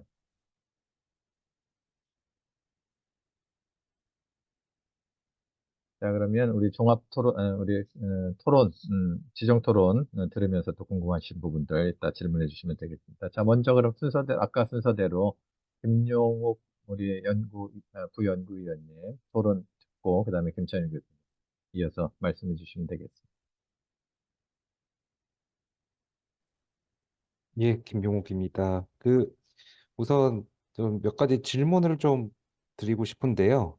이 재정 패널 자료를 사용하셨다고 했는데, 이 재정 패널 자료가 지금 연구에 나와 있는 것처럼 표본이 총 한 4,700명 정도 되는 그 정도 표본 크기의 그 자료인가요? 총? 아니요, 재정 패널 조사에는 한 5만 명 정도가 있는데, 예. 저는 2016년과 2021년에 동일 표본을 구성하면서 표본이 삭제가 된 것도 있고, 그것보다는 가구주와 그 배우자를 대상으로 하면서 많이 축소가 되었습니다. 그러면 일단 연구하실 때 2016년하고 21년은 동일한 표본을 사용을 하신 거죠? 네, 맞습니다. 제가 여쭤본 게 일단 2016년하고 21년 자료를 이제 사용을 하셨는데 그 정치적 성향 같은 경우에 이제 시간적 변화에 따라서 변화할 수 있는 그 이 영향론이 있을 것 같거든요. 근데 이제 구조방정식에서 그런 부분이 반영이 될 수 있는지가 좀 걱정이 되었고 여쭤본 거고, 그러니까 이 부동산 관련된 변수 외에 그 시점에 뭐 정치적 이벤트라든지 이런 것들이 좀 영향을 끼칠 수 있을 것 같아서 그런 부분들이 구조방정식에서 그 반영되는지 이 부분에 대한 설명이 좀 있었으면 좋겠고, 그리고 그 이 자료 내에서 이게 종합부동산세라고 하는 것이 보편적으로 모든 사람들이 내는 세금이 아니지 않습니까?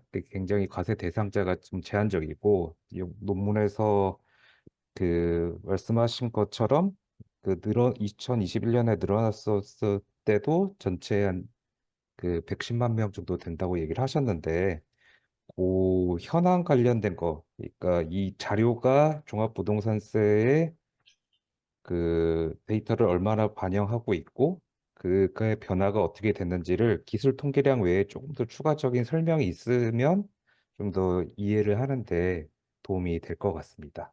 예.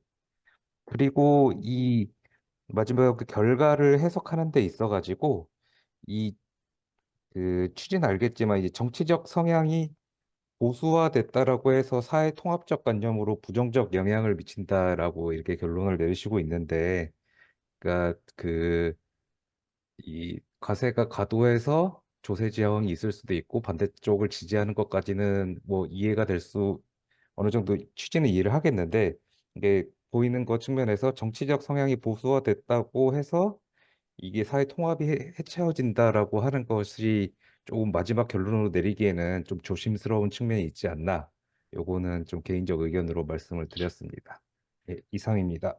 네, 고맙습니다. 네, 그 재정 패널 자료에 대한 문제하고, 그다음에 정치적 성향의 결정 요인들에 대해서는 이게 뭐 우리 세금이나 종부세, 재산세 이런 부분들 말고 다양한 요인이 있기 때문에 그런 부분들을 질문해 주신 것 같습니다. 우리 이상원 선생님 한번 답변 한번 해주시죠. 네, 먼저 첫 번째로 구조방정식을 통해서 시간에 따른 다른 영향 요인을 통제할 수 있는지에 대해서 질문을 주셨는데, 일단은 시간이 지날수록 연령이 증가한다거나 경제활동 여부가 달라진다거나 이런 것들 때문에 성향이 달라질 수는 있을 것 것으로 판단을 해서 이런 변수들은 포함을 했습니다. 하지만 뭐 정치적 이벤트 이런 것들을 반영하기에는 조금 한계가 있어서 이벤트를 종부세 세율 변화로 좀 한정을 하는 경향이 있습니다. 그리고 또 이게 2016년하고 2021년을 각각 분석한 거기 때문에 질문 주신 정치적 이벤트나 뭐 그런 측정하기 어려운 것들을 통제하기는 조금 어렵다고 생각이 듭니다. 그리고 두 번째로 과세 대상이 제한적이다라는 질문을 주셨는데 말씀하신 대로 종부세 납부 가구가 뭐 전체 3천 몇 가구 중에 100가구도 안 되는 점 이런 점이 있는데 저는 그래도 재산세 납부액을 함께 고려하였고 재산세 납부액은 2,000가구가 넘고 그리고 종부세 납부액의 효과를 고려하는 데 있어서 종부세 납부를 하지 않는 사람들을 함께 고려하는 것이 이 매개 효과를 분석하는 데 있어서 필요하지 않나라고 생각을 해서 그렇게 했는데 표본 수가 그러니까 종부세 납부 가구가 너무 적은 것에 대한 문제는 고려를 해볼 필요가 있을 것 같습니다. 그리고 종부세 변화에 대한 현황 추가하는 것에 대해서는 말씀하신 대로 추가를 한번 고려해 보도록 하겠습니다. 또 마지막으로 사회통합적 관점이 조금 너무 비약이 아닐까 하는 생각은 저도 약간은 들었는데 이게 연구가 정치 성향에 초점이 맞춰지기가 쉬운 것 같습니다. 하지만 얘기를 하다 보면 정치 성향으로 자꾸 얘기가 가기 쉽지만 저는 종부세에 초점을 맞추고 싶었고 종부세로 초점을 맞추는 방식으로 어떻게 얘기를 할지에 대해서 조금 더 고민을 해보도록 하겠습니다. 감사합니다. 네, 우리 좋은 또 우리 토론과 답변이 있었습니다. 자, 이어서 우리 김찬일 교수님. 네, 재정 패널 조사 뭐 수고하셨고, 저도 이제 재산세 실효세율 구한다고 그 데이터를 만져봤는데, 정말 다시 만지고 싶지 않은 정말 그런 데이터입니다. 이게 소유가 공동 소유가 많아요. 그래서 그 의사결정이 가구를 넘어서는 경우도 있습니다. 와이프와 와이프 동생과 남편이 공동 소유하는 경우도 있거든요. 그런 경우도 꽤 있기 때문에 그 강론이고 이 논문은 어떤 학술적 관점에서 분석을 할 수 있겠지만 시사점을 도출하기 상당히 힘듭니다. 이게 그러니까 종합부동산 세제의 개선하고 정당 지지도 그래서 이 논문은 어떤 특정 당에게 납품해야 되는 것 같고 시사점 뽑기 힘듭니다. 쉽지가 않습니다. 그럼 뭐 보수를 진보를 위해서 뭘 해야 되냐 이게 쉽지가 않아요. 그런 이제 고충이 있다는 건 알겠습니다. 핵심적인 부분은 이제 방법론인데 구조 방정식인데 멀티 레벨을 썼잖아요. 근데 이거는 바로 좀 제가 질문 드릴 테니까 바로 지금 답변해 주세요. 레벨 1이 가구 원이죠. 개인이죠.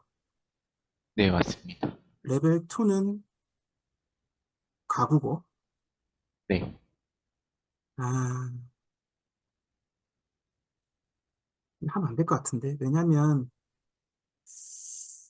1레벨, 하나의 2레벨, 그러니까 하나의 가구 안에 가구 원수가 몇 명 안 되잖아요. 네.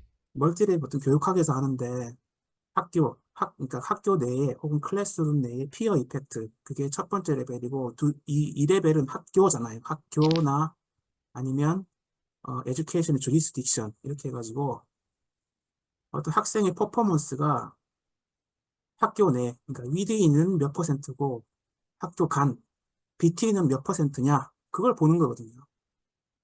그죠? 네. 계량 분석이 돼야 돼요. 지금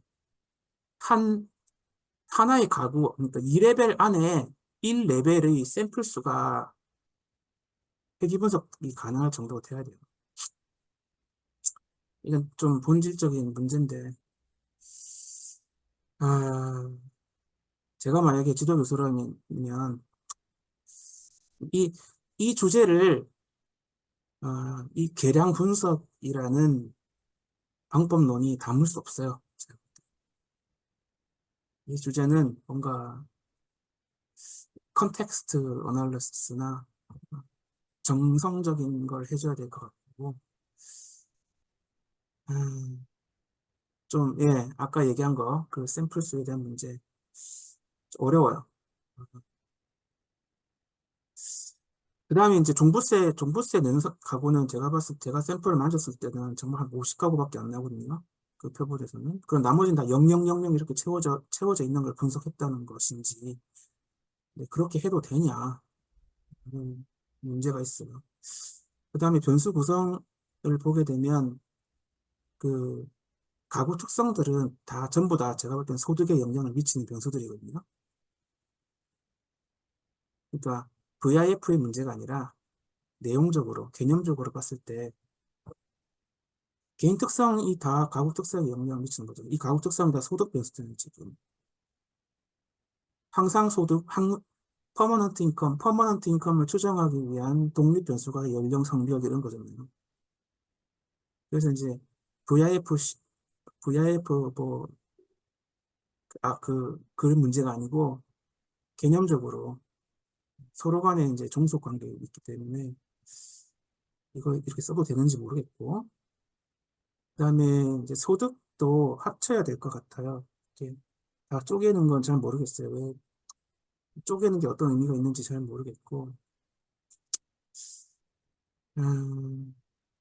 저는 디스컬리지를 하면 안 되지만 이 계량 분석의 어떤 이 툴의 정당성이나 신뢰성에 대해서 다시 한번 좀 지도 교수님과 고민을 해봤으면 좋겠어요. 이상입니다. 네, 김철희 교수님, 좀 여러 가지 지적들 많이 해주셨는데, 일단 우리 결론이나 시사점, 이게 사실 팬시한 주제이긴 한데 결론이나 시사점 도출하기가 쉽지 않은 부분이 있다 얘기해 주셨고, 그다음에 또 중요한 우리의 구조방 정식, 멀티레벨의 이 방법론을 쓸 경우에는 또 구성원이 많을 경우에 그 멀티레벨 구조방 정식을 쓸 수 있는데, 지금 가구와 개인이 거의 뭐 다 1인 가구, 2인 가구여서 이게 적합한 방법론이냐 문제를 얘기를 해주셨고, 그래서 오히려 컨텍스트 어널리시스 같은 게 필요하고 그런 변수 특성을 고려한 분석 방법론을 또 다시 한번 고민해 봐야 된다, 이런 얘기를 해주셨습니다. 네, 이상원 선생님, 재밌는 하여튼 연구 결과는 일단 도출이 됐는데 그 부분들을 어떻게 정책적 시사점으로 학술적인 논문으로 할 것인지, 그 부분이 핵심인 것 같아요. 일단 한번 우리 두 토론자들에 대한 내용들을 이상원 선생님이 한번 얘기를 해 주시죠. 네, 먼저 구조방 정식 모형을 쓰면서 항상 문제가 되는 점이 이게 정당성이 있느냐에 대한 부분이 항상 문제가 되는 것 같습니다. 지금도 이게 이렇게 해도 되는 건지에 대한 고민이 저도 많이 있었던 것 같은데, 일단 가구 안에 가구원 수가 1명 또는 2명밖에 없다는 점이 저도 많이 고민이 됐었습니다. 그래서 원래는 모형이 이렇게 위드인 레벨이 저렇게 생기지 않았었는데, 이 문제가 생기고 안 돌아가다 보니까 그러면 가구 수준으로 해서 하면 그게 더 타당하지 않을까? 아니면 사실은 그렇게 하면 되지 않을까라는 생각이 조금 아니란 생각이 있었던 것 같습니다. 그래서 그 부분에 대한 고민을 많이 해봐야 될 것 같고, 오늘 토론자님들께서 약간 스트릭트한 코멘트를 많이 주셨는데, 저는 도움이 많이 된 것 같습니다. 이걸 반영하는 거는 좀 어려울 수도 있겠지만, 어쨌든 이런 부분에 대해서 고민이 되는 거를 얘기를 해주셨고, 제가 나중에 이거를 해결할 수 있는 방안이 뭐가 있을지에 대해서 고민해보는 방향으로 해보겠습니다. 감사합니다. 제가 한 가지 네. 말씀드릴게요. 이걸 살리자면은 제가 볼 때는 멀티레벨을 포기를 하고, 의사결정 단위를 가구로 하는데, 그러면 그 정치적 성향이라는 거를 가구 단위로 집계해야 되잖아요. 네. 그죠? 네. 이렇게 하면 어떨까요? 공동 소유면 혹시 공동 소유 비율이 있으면 그 비율이 높은 사람을 대표 값으로 하든지, 음, 공동 소유만 나올 텐데. 그냥 공동 소유 여부만 나오거든요. 예, 아마 그럼 지금 공동 소유가 아니면 가구주로 하면 되고, 그죠? 네. 공동 소유면 평균을 하든지 한번 생각해 보세요. 알겠습니다. 이상입니다. 네, 감사합니다. 또 대안까지 제시를 해주셨습니다.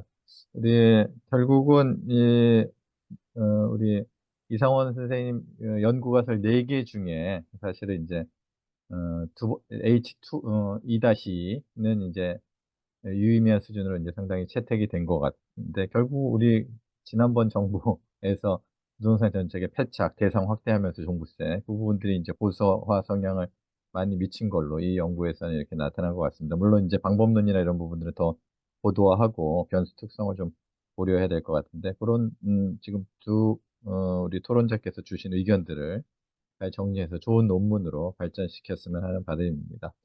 자, 세 분의 발표 다 들었고, 그다음에 두 분의 토론자의 아주 심도 있는 또 토론 의견도 들었습니다.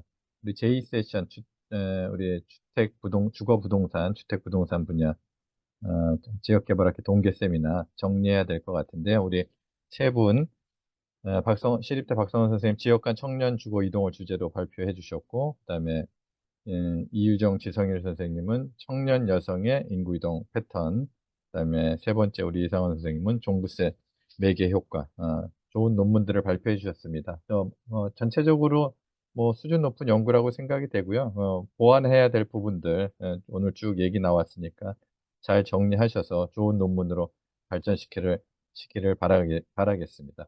우리 또 바쁜 시간에 우리 토론 참여해 주신 우리 김천일 교수님, 또 김용옥 박사님 감사드리고, 한국지역개발학회 동계학술대회 대학원 세션 2 세션은 여기서 모두 마치도록 하겠습니다. 수고 많으셨습니다. 고맙습니다. 좋은 주말 보내세요. 감사합니다. 네, 감사합니다.